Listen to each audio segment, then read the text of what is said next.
신 하나님의 말씀 야고보서 3장 말씀입니다. 신약 성경 374쪽입니다. 야고보서 3장 13절에서 18절까지 말씀 번갈아서 한 절씩 읽도록 하겠습니다. 야고보서 3장 13절에서 18절까지 말씀 교독하도록 하겠습니다. 너희 중에 지혜와 총명이 있는 자가 누구냐? 그는 선행으로 말미암아 지혜의 온유함으로 그 행함을 보일지니라.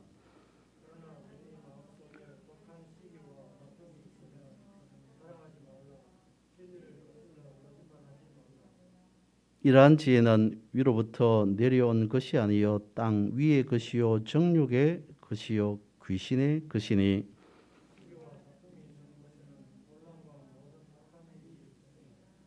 오직 위로부터 난 지혜는 첫째 성결하고 다음에 화평하고 관용하고 양순하며 긍휼과 선한 열매가 가득하고 편견과 거짓이 없나니 화평하게 하는 자들은 화평으로 심어 의의 열매를 거두느니라. 아멘. 가을입니다. 가을은 결실을 생각하게 하죠. 결실은 열매라고 볼 수 있습니다. 결실의 계절엔 누구나 열매를 생각하기 마련입니다. 열매라고 하는 것은 또 한편으로 생각해 보면 결과라고 할 수 있겠죠.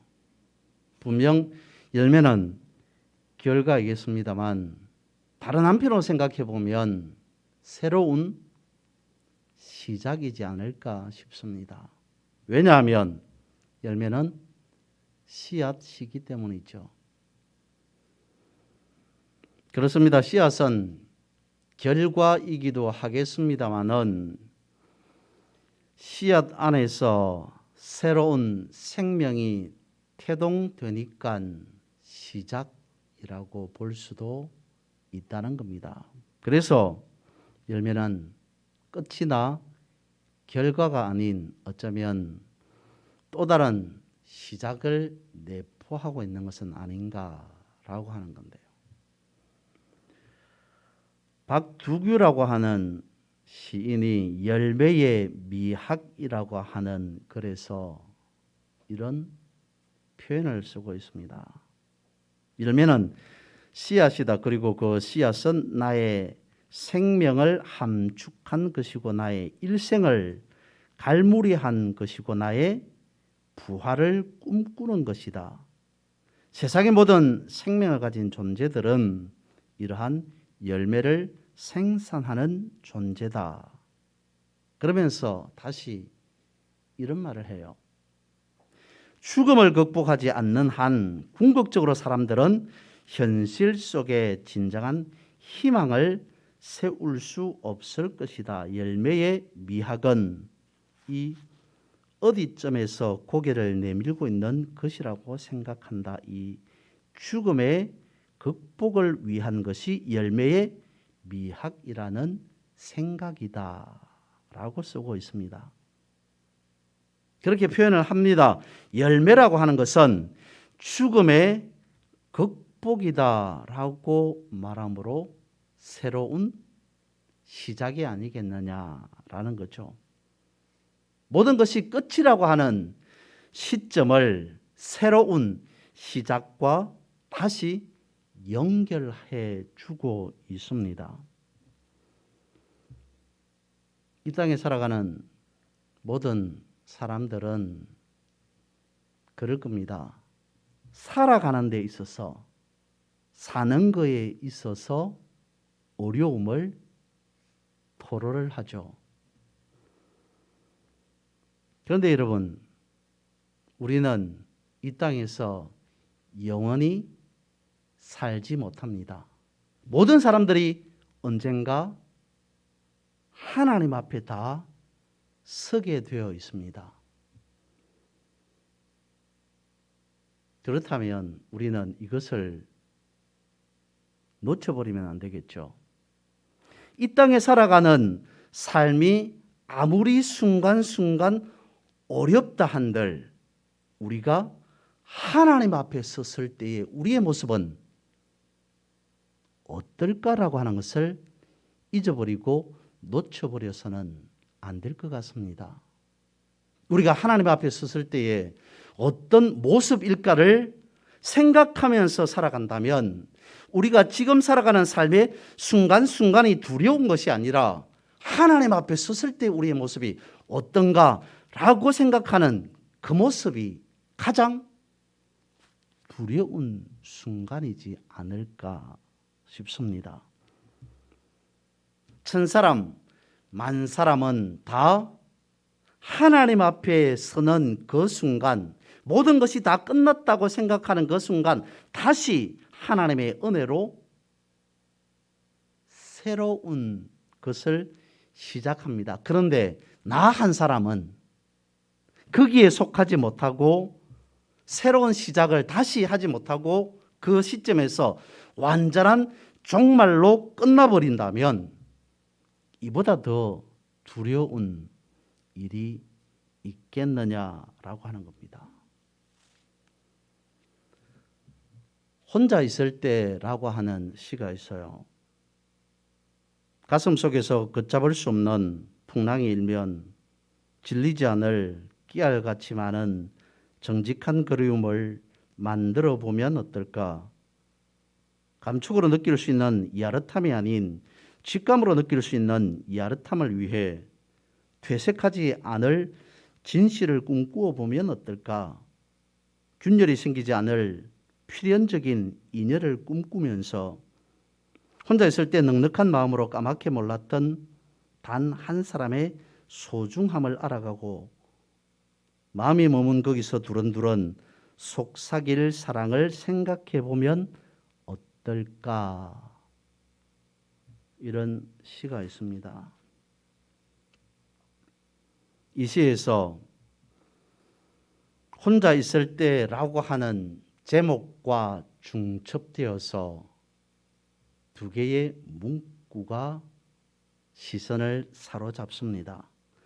정직한 그리움이라고 하는 것과 퇴색하지 않을 진실이라고 하는 문구가 있습니다. 여기에서 신독이라고 하는 단어를 떠올려 봅니다. 아무도 없는 나 혼자만 있는 그 순간에 나의 말과 행동을 조심하는 것, 그것이 신독이라고 하는 말의 뜻이죠. 그리고 또한 무괴 아심이라고 하는 말이 있습니다. 내 마음에 부끄러움이 없도록 하라라고 하는 말입니다. 신독이나 무괴 아심이 주는 가장 좋은 예가 있다면 그것은 어쩌면 열매가 아닐까 싶어요. 왜 그렇습니까? 열매가 가지고 있는 속성, 열매가 가지고 있는 특성 중에 하나는 순수하다는 거지 않습니까?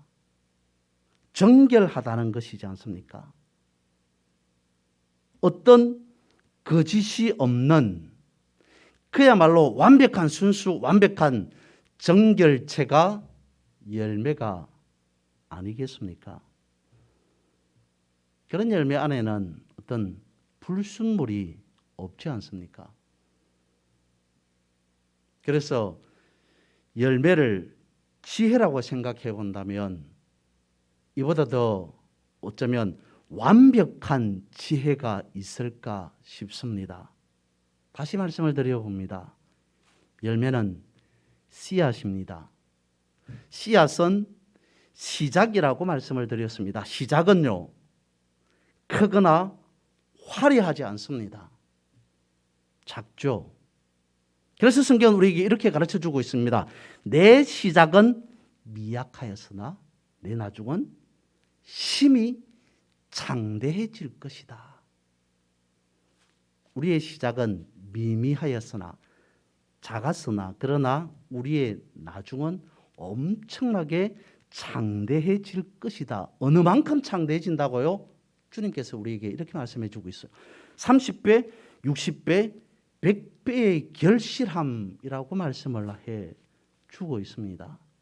내 시작은 이라고 할 때 그 시작을 나 한 사람으로 본다면 어떻겠습니까, 여러분? 나 한 사람의 시작은 아주 미미합니다.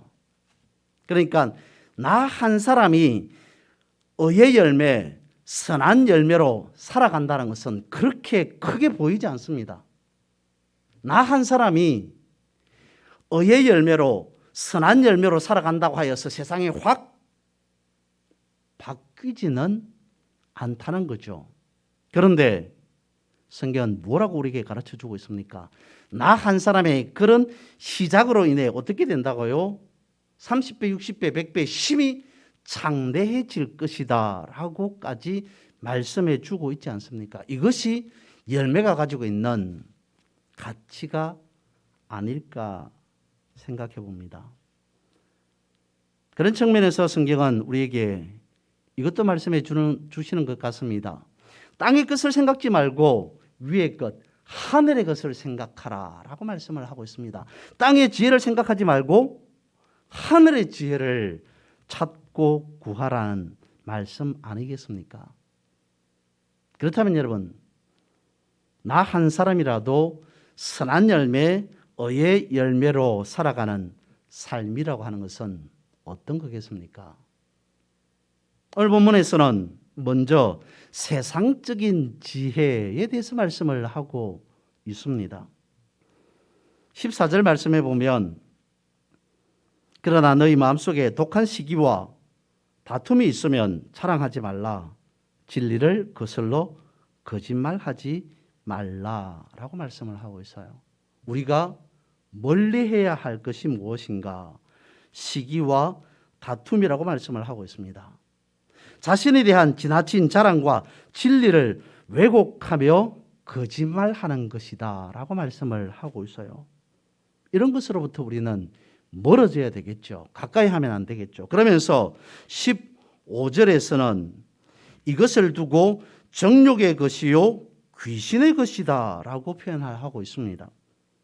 또한 16절에 가서는 이런 것들은 혼란과 악한 일만 있을 뿐이다 라고 다시 가르쳐 주고 있습니다. 그런데 여러분, 여기에서 생각해 볼 수 있는 것은 어떤 거겠습니까? 아니, 시기와 다툼, 자랑하는 것, 진리를 거슬러서 거짓말하는 것, 이런 것들을 어떻게 지혜라고 할 수 있겠느냐라고 하는 의문이 생각이 들지 않습니까? 이런 것은 지혜가 아니어야 됩니다. 지혜일 수가 없습니다. 그런데도 불구하고 왜 이것을 지혜라고 말씀하고 있습니까? 그 이유를 잠시 뒤에 말씀을 드리고, 두 번째, 세상적인 지혜가 아닌 이제 위로부터의 지혜에 대해서 말씀을 하고 있습니다. 세상적인 지혜와는 반대되는 위로부터, 하늘로부터 내려오는 지혜를 받으라고 교훈해 주고 있습니다. 위로부터 난 지혜는 어떤 지혜입니까? 17절 말씀해 보니까 위로부터 난 지혜는 성결하고 화평하고 관용하고 양순하며 긍휼과 선한 열매가 가득하고 편견과 거짓이 없는 것이다 라고 가르쳐 주고 있습니다. 위로부터 난 지혜는 그러니까 분열이나 파괴가 아닌 뭐라고 볼 수 있습니까? 연합이나 화평이나 기쁨, 이런 것 아니겠습니까? 여기에서 우리는 지혜를 다시 두 개로 압축해 볼 수 있을 것 같습니다. 먼저 땅의 지혜라고 하는 것은 죽음과 멸망 아니겠습니까? 두 번째, 하늘로부터 내려오는 위의 오는 지혜라고 하는 것은 그 반대겠죠. 생명과 삶 아니겠습니까? 그런데 다시 이런 생각을 해 보았습니다. 야고보서에서 오늘 본문에서 왜 이것을 구분해 놓고 있느냐라고 하는 것이죠. 땅의 지혜, 위의 지혜, 땅의 지혜, 하늘의 지혜 구분해 놓는 것 알겠습니다. 먼저 첫 번째 말씀을 드렸던 땅의 것을 왜 굳이 지혜라고 표현을 했는가 라고 하는 것에서부터 그 다음에 이것을 구분하고 있는 연유는 무엇이겠는가 라고 하는 것을 생각해 보다가 저는 오늘 본문을 이렇게 보았습니다. 이것은 우리에게 그냥 땅의 지혜가 있고 하늘의 지혜가 있으니까 믿는 자로서 착하게 살아라, 선하게 살아라, 올바르게 살아라 라고 하는 것에서 그치는 것이 아니라 하나님의 성토가 아니냐라고 하는 것입니다.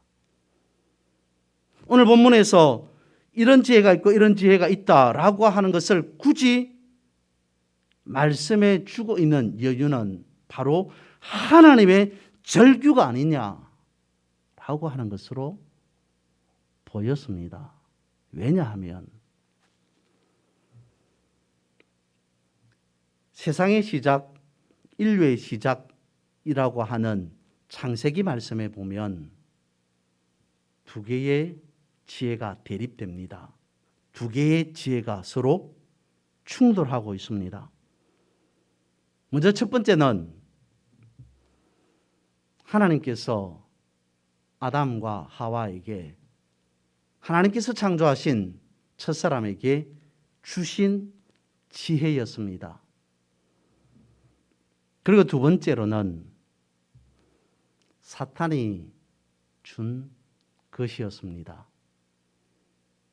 그것을 지혜라고 놓고 본다면 첫 번째 하나님께서는 저들에게 위의 지혜를 주셨고요. 두 번째 사탄은 땅의 것을 저들에게 지혜로 주었다는 거죠. 지혜의 시작과 출발을 야고보에서 놓고 보는 것이 아니라 야고보에서 이렇게 구분하고 있구나라고 생각하는 것이 아니라 창세기로 돌아가서 오늘 본문의 말씀을 창세기에 얹어놓고 보면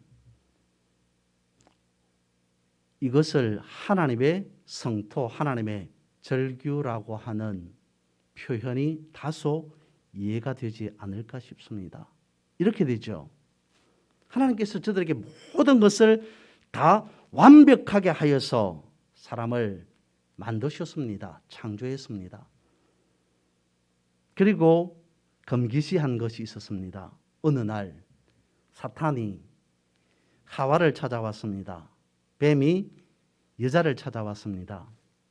어떻게 무엇인가 규제되는 게 있느냐? 하지 말라고 한 것이 있느냐? 뭐 하라고 하는 이런 이야기가 오고 갑니다. 그리고는 선악과 열매를 먹게 되죠. 그리고 그 이후에 전개되는 모습을 보면 이렇습니다.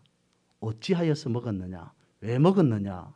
라고 물어보니까 저 뱀이 나를 꿰물어 하나님께서 나에게 주신 여자로 인하여서 그 여자가 나를 꿰물어 라고 합니다. 이것이 뭘까요? 그 전에는 저들에게 없던 지혜가 하나님께서 먹지 말라고 하신 열매를 먹고 난 이후에 생긴 생각이었습니다. 그것을 지혜라고 놓고 본다면 그들에게는 없던 지혜가 있었던 거죠. 원래 하나님께서는 하늘에 위로부터의 지혜를 허락해 주셨습니다. 그런데 뱀은 땅으로 기어가는 종류입니다. 땅의 것만 생각하도록 사람을 바꾸어 버렸습니다. 만들어 버렸습니다. 저들에게 없었던 잔꾀가 생기도록 해 주었습니다. 그것을 땅의 지혜라고 놓고 본다면 땅의 지혜는 어떤 겁니까? 오늘 본문에서 말하고 있는 시기와 다툼과 여러 가지 자랑하지 말아야 할 많은 것들을 자랑하는 것, 거짓말하는 것, 무엇입니까? 하나님으로부터 멀어지게 하는 것이었습니다. 뱀이 사람을 찾아온 궁극적인 이유는, 목적은 무엇입니까? 하나님으로부터의 분리였습니다.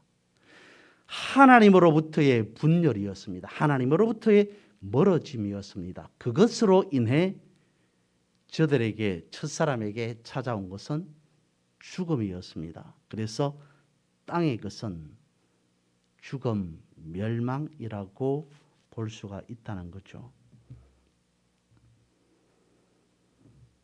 오늘 본문은 그것을 말씀해 주고 있습니다.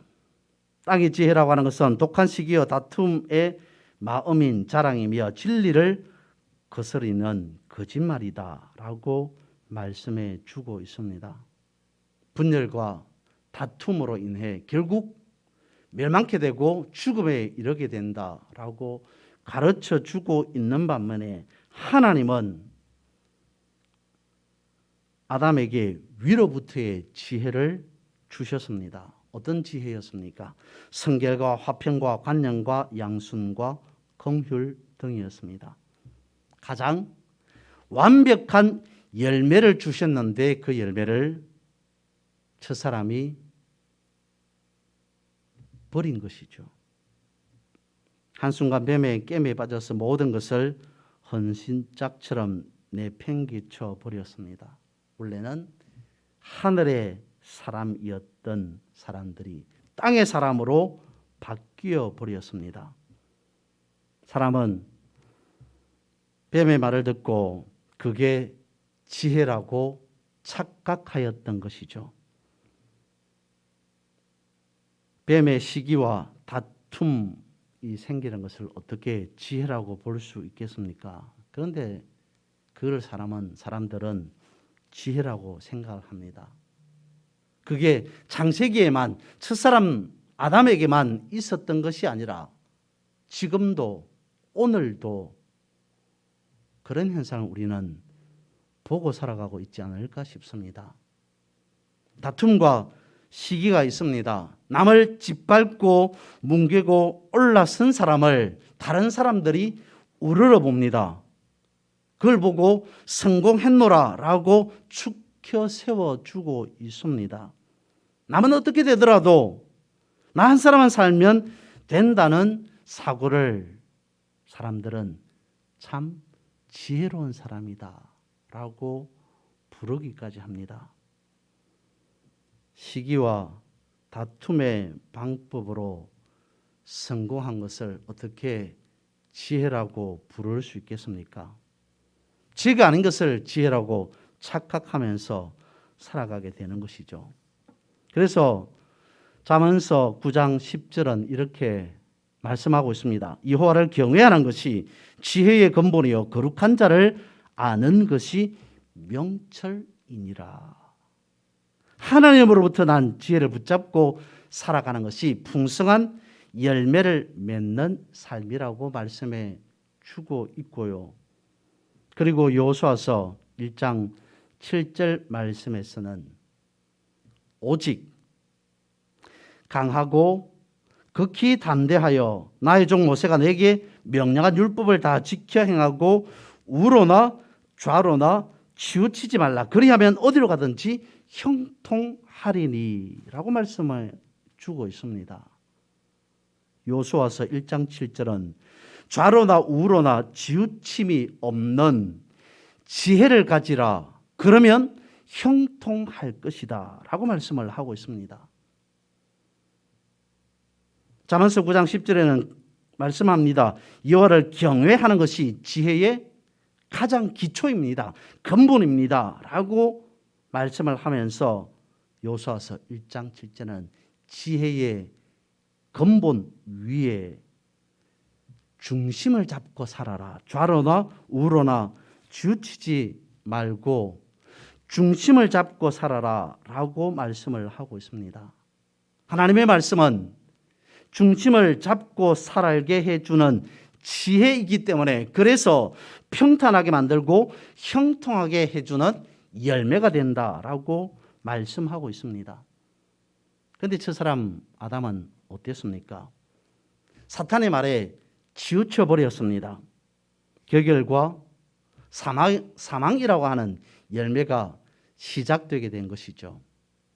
그러나 예수님은요, 40일 금식 기도한 후에 사탄의 말에 치우치지 않았습니다. 그래서 우리에게 생명과 부활이라고 하는 새로운 열매로 시작하게 해 주셨다는 겁니다. 나라고 하는 열매 안에 성결과 화평과 간용이라고 하는 씨앗이 충만하다면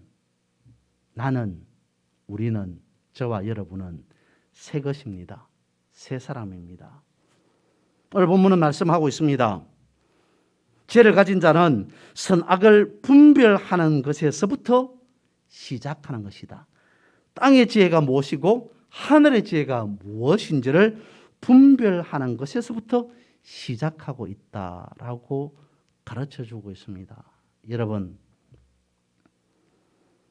하늘에서 온 지혜가 처음에는 겨자씨만 하더라도 그것이 계속 자라고 자라서 매우 거대한 나무가 된다라고 말씀을 하고 있지 않습니까? 이것이 위로부터 난 지혜가 아니겠습니까? 이것이 열매의 미학 아니겠습니까? 이런 열매를 지향하는 그런 여러분의 삶 되시기를 주님의 이름으로 축복합니다.